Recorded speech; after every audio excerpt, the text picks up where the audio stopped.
My brother attempted to actually assault my girlfriend and tried to play the victim, so I brutally beat him. Part 2. I thought about it for a second, and knowing my brother, there was no way I could blindly take his word for it. I turned to my girlfriend, who was blank and pale, and asked her what happened, and she responded by saying that it was actually my brother who tried to actually assault her. This was the answer I feared, and my intuition was telling me that my girlfriend was the one telling the truth. My brother yelled when she said this, calling her a liar, and I asked him to explain what happened. He said that as soon as I left, my girlfriend climbed on top and tried to initiate. And when he refused, she tried to get violent, but he socked her hard in the face. This made no sense to me, as my girlfriend's face did not seem like it just got socked. I then asked her what happened, and she could not respond. This was her body freezing up, and by this point, I was sure my brother was lying. I then told my brother that there were cameras in my house and that I'm going to check right now. Once I said this, he confessed immediately. He tried explaining himself, but before he even got a sentence out, I socked him hard.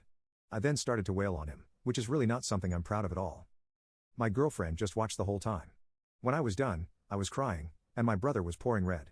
I stayed awake all night with my girlfriend, and I called the hospital for my brother. An ambulance came and picked him up, and I had to inform the police what happened the next day. I was told I could possibly be facing charges for assault myself if my brother decided to press charges, but I was okay with this. My girlfriend and I had to talk about it soon after, and we have decided to press charges. I also spoke to my parents about it, and although they are both mad that I resorted to such measures, they're saying that what I did was despicable and that I brought great shame on the family. From what I heard from them, my brother has suffered a broken nose as well as a few cracked ribs. The court cases are all settled now. Like the police officer told me, my brother tried to press charges against me for assault, but, thankfully, these charges got him absolutely nowhere. As far as the charges that my girlfriend and I pressed on him, these were a totally different story. The evidence we presented, which was camera footage of my brother trying to ask for the assault, my girlfriend, was sufficient. The recording left no doubt as to what was happening. My brother stood up and sat beside my girlfriend. He then reached his hand for her no square and started taking off her pajamas. My girlfriend pushed him off, but he kept being persistent, eventually managing to play with her with his hand while she literally cried. He stopped after a minute and tried to give her brain, and she ended up pushing him off again. This resulted in him spitting at her, then showing her his PP. My girlfriend went to stand up, but as she was doing so, he pushed her back onto the couch, then climbed onto her and was saying something to her, but we couldn't make out what he was saying.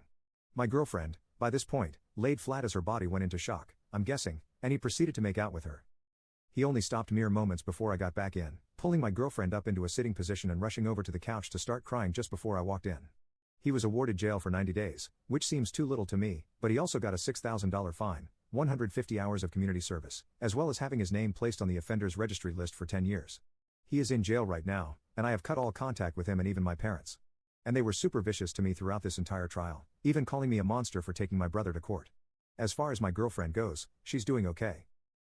What my brother did has impacted her greatly in our intimacy. Life is not as active as it used to be, but I'm giving her all the time and space she needs.